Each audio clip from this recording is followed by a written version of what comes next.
ทุกนกมังน้อยหรือมังไงเนี่ยนะมันอยู่สูงเนาะคือน้อยคอยก็มากอกแล้วนี่เด้ก็มากอกนี่บอกคิดไม่ใช่คอยแมลงเปล่าบ่บ่มีมากอ่ะติโอ้เด้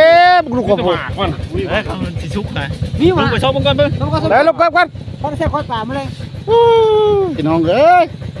จะละเกลือเขาทิ้งจะละเส้นทางคลุงคุงคังมีบ่อนยากและบ่อนง่ายนี่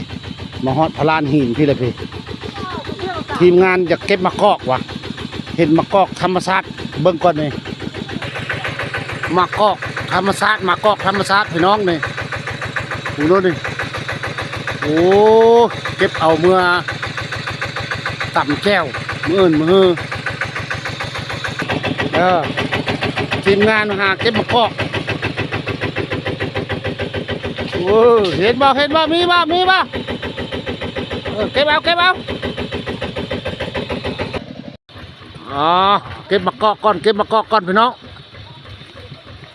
มะกอกบึงดูพุ่นเอาเมื่อใส่ก้อยใส่ลาบ